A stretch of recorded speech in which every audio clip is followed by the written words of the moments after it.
Brazil इस वक्त प्रकृति के उस प्रचंड प्रहार से गुजर रहा है जिसने पूरे देश की सांसें थाम दी हैं। सोमवार की दोपहर जो तूफान उठा वह सिर्फ एक शहर तक सीमित नहीं रहा, बल्कि उसने दक्षिणी और मध्य ब्राजील के बड़े हिस्से को अपनी चपेट में ले लिया। गुआइबा से शुरू हुई यह तबाही देखते ही देखते Porto Alegre, Canoas São, Leopoldo Novo, Hamburgo, Pelotas और सांता मारिया जैसे शहरों तक फैल गई। आसमान में बादलों की परत इतनी घनी हो गई कि दिन में अंधेरा छा गया। हवा की रफ्तार कुछ ही मिनटों में खतरनाक स्तर पर पहुंच गई। लोग कुछ समझ पाते उससे पहले ही शहरों की रफ्तार थम गई।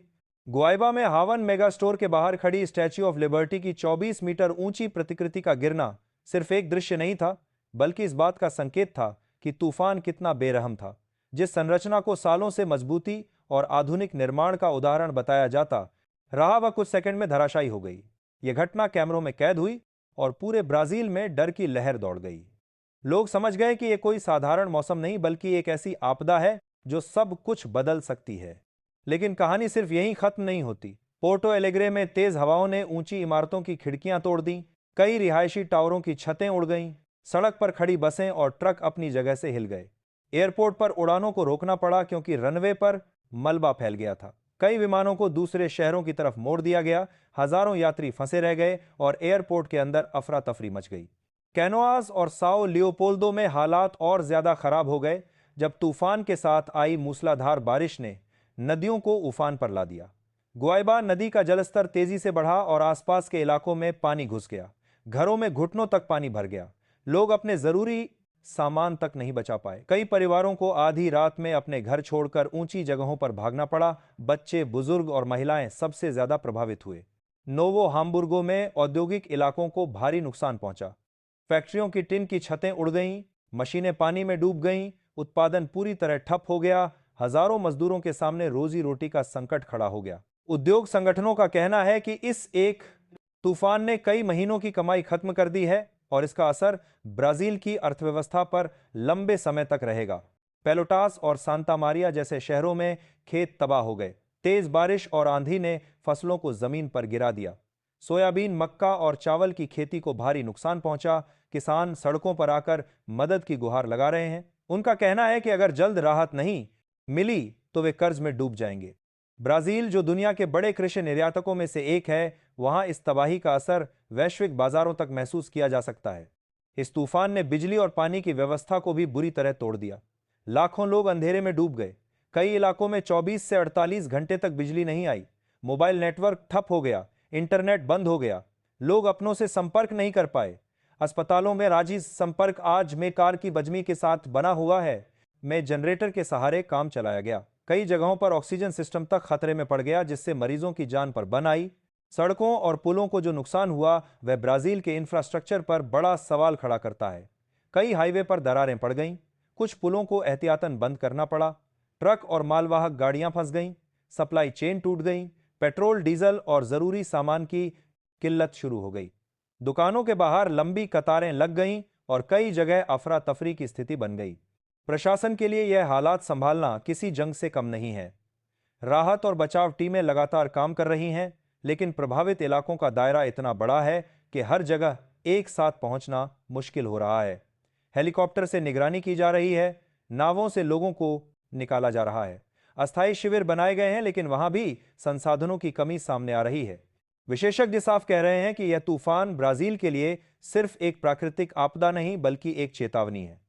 जलवायु परिवर्तन के चलते मौसम का मिजाज तेजी से बदल रहा है। समुद्र का तापमान बढ़ रहा है, हवा में नमी का स्तर ज्यादा हो रहा है और जब यह सब मिलकर टकराता है तो ऐसे विनाशकारी तूफान जन्म लेते हैं। वैज्ञानिकों का कहना है कि अगर यही हाल रहा तो आने वाले वर्षों में ब्राजील को और भी ज्यादा खतरनाक तूफानों का सामना करना पड़ सकता है। इस तूफान का मनोवैज्ञानिक असर भी गहरा है। लोग डर में जी रहे हैं। हर तेज हवा और हर बारिश की आवाज उन्हें फिर उसी दोपहर की याद दिला देती है। बच्चों में डर बैठ गया है। कई लोग अपने घरों में लौटने से भी घबरा रहे हैं। बीमा कंपनियों पर दावों का दबाव बढ़ रहा है और सरकार पर मुआवजे का। ब्राजील की छवि एक स्थिर और मजबूत देश की रही है, लेकिन इस तूफान ने उसकी कमजोरियों को उजागर कर दिया है। शहरी योजना, आपदा प्रबंधन और पर्यावरण संरक्षण पर गंभीर सवाल खड़े हो गए हैं। यह साफ हो गया है कि अगर भविष्य के लिए अभी से तैयारी नहीं की गई तो नुकसान और ज्यादा बड़ा होगा। अगर आप इस तरह की ग्राउंड रिपोर्ट आधारित तेज और सच्ची अंतर्राष्ट्रीय खबरें देखना चाहते हैं तो इस वीडियो को लाइक जरूर करें, चैनल को सब्सक्राइब करें। इस तूफान की भयावहता की सबसे बड़ी निशानी बन गई। ग्वाइबा ही नहीं बल्कि आसपास के कई शहरों में भी हालात बेहद खराब हो गए। सैकड़ों घरों की छतें उड़ गईं, कच्चे मकान पूरी तरह तबाह हो गए। कई इलाकों में पेड़ उखड़कर घरों पर गिर गए, जिससे लोगों को जान बचाकर भागना पड़ा। बिजली की लाइनें टूट गईं और बड़े हिस्से में ब्लैकआउट हो गया। मोबाइल नेटवर्क ठप पड़ गया, जिससे लोगों का अपनों से संपर्क कट गया। अस्पतालों को जनरेटर के सहारे चलाना पड़ा और आपात सेवाओं को अलर्ट पर रखा गया। तूफान के साथ आई मूसलाधार बारिश ने हालात और बदत रा कर दिए। नदियों का जलस्तर तेजी से बढ़ने लगा और निचले इलाकों में पानी भर गया। कई कॉलोनियां जलमग्न हो गईं। लोग अपने घरों की छतों पर फंस गए और प्रशासन को रेस्क्यू बोट्स उतारनी पड़ी। स्कूल कॉलेज बंद कर दिए गए। प्रशासन ने लोगों से घरों में रहने और गैर जरूरी यात्रा से बचने की अपील की, लेकिन कई इलाकों में हालात इतने अचानक बिगड़े कि लोगों को संभलने का मौका तक नहीं मिला। ब्राजील की सिविल डिफेंस एजेंसी के मुताबिक इस तूफान से हजारों लोग प्रभावित हुए हैं। कई परिवारों को सुरक्षित शेल्टर में पहुंचाया गया है। खेतों में खड़ी फसलें पूरी तरह बर्बाद हो गई हैं, जिससे किसानों को भारी नुकसान हुआ है। सड़कों पर पानी भरने से ट्रैफिक ठप हो गया और कई हाईवे बंद करने पड़े। हवाई सेवाओं पर भी असर पड़ा और कई फ्लाइट्स रद्द कर दी गईं। विशेषज्ञों का कहना है कि यह तूफान सामान्य नहीं था। वातावरण में अचानक बने लो प्रेशर सिस्टम और गर्म हवाओं के टकराव ने इस भीषण मौसम को जन्म दिया। दक्षिणी ब्राजील पहले से ही असामान्य बारिश और मौसम के उतार चढ़ाव से जूझ रहा था और इस तूफान ने हालात को विस्फोटक बना दिया। वैज्ञानिक इसे जलवायु परिवर्तन से जोड़कर देख रहे हैं और चेतावनी दे रहे हैं कि आने वाले समय में ऐसी घटनाएं और ज्यादा तीव्र हो सकती हैं। हावन मेगा स्टोर के बाहर गिरी स्टैच्यू ऑफ लिबर्टी की प्रतिकृति अब सिर्फ एक ढांचा नहीं रही, बल्कि ये ब्राजील में आए इस तूफान की सबसे वायरल तस्वीर बन चुकी है। सोशल मीडिया पर लोग इस दृश्य को देखकर हैरान हैं। कई लोग इसे चेतावनी मान रहे हैं कि कारी से गिरीश की प्रतिकृति की प्रकृति के सामने इंसानी ताकत कितनी कमजोर है। प्रशासन ने इलाके को सील कर दिया है और मलबा हटाने का काम जारी है। इस वक्त ब्राजील के कई हिस्सों में अलर्ट जारी है। मौसम विभाग ने चेतावनी दी है कि अगले कुछ घंटों में और तेज हवाएं और भारी बारिश हो सकती है। लोगों से साल के वेरी जो कि प्रदेश के लिए कहा गया है कि वे खुले इलाकों से दूर रहें और सुरक्षित स्थानों पर शरण लें। राहत और बचाव टीमें पूरी ताकत के साथ मैदान में हैं, लेकिन हालात अब भी चुनौतीपूर्ण बने हुए हैं। अगर आप इस तरह की तेज और सटीक अंतर्राष्ट्रीय खबरें सबसे पहले देखना चाहते हैं तो वीडियो को लाइक जरूर करें, चैनल को सब्सक्राइब करें, अपने दोस्तों और परिवार के साथ शेयर करें और बेल आइकन दबाना बिल्कुल ना भूलें ताकि हर बड़ी खबर की नोटिफिकेशन आपको सबसे पहले मिले। ये तो सिर्फ शुरुआत है। इस तूफान ने ब्राजील को कितना बड़ा आर्थिक झटका दिया, कितनी जानें खतरे में पड़ी और आगे क्या खतरा मंडरा रहा है, ये सब हम बताएंगे। तूफान गुजर जाने के बाद ब्राजील के कई शहरों में जो तस्वीर सामने आई वह किसी युद्ध के बाद के मंजर से कम नहीं थी। सड़कों पर हर तरफ मलबा बिखरा हुआ था। टूटे हुए बिजली के खंभे तारों के साथ जमीन पर पड़े थे। जगह जगह पेड़ गिरे हुए थे और कई इलाकों में कारें तक उलटी पड़ी नजर आईं। ग्वाइबा से लेकर आसपास के कस्बों तक प्रशासन को सबसे पहले हालात का जायजा लेना पड़ा, क्योंकि संचार व्यवस्था बुरी तरह चरमरा चुकी थी। मोबाइल टावरों को नुकसान पहुंचा था और कई इलाकों में इंटरनेट पूरी तरह बंद हो गया था। लोग अपने परिजनों की खैर खबर लेने के लिए परेशान थे और प्रशासन के पास मदद की गुहार लगातार पहुंच रही थी। ब्राजील की आपदा प्रबंधन एजेंसियों ने तुरंत आपातकालीन बैठक बुलाकर हालात को गंभीर आपदा घोषित किया।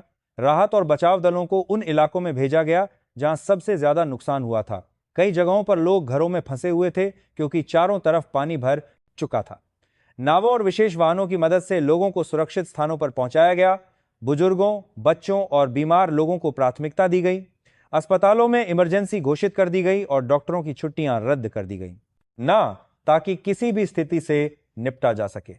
आर्थिक नुकसान की बात करें तो शुरुआती आंकड़ों में ही साफ हो गया कि यह तूफान अरबों की चोट देने वाला है। दुकानों के शटर उखड़ गए, शॉपिंग कॉम्प्लेक्स की कांच की दीवारें चकनाचूर हो गईं, छोटे व्यापारियों की पूरी पूंजी कुछ ही मिनटों में बर्बाद हो गई, खेतों में खड़ी फसलें पानी में डूब गईं, सोयाबीन, मक्का और धान की खेती को भारी नुकसान पहुंचा है।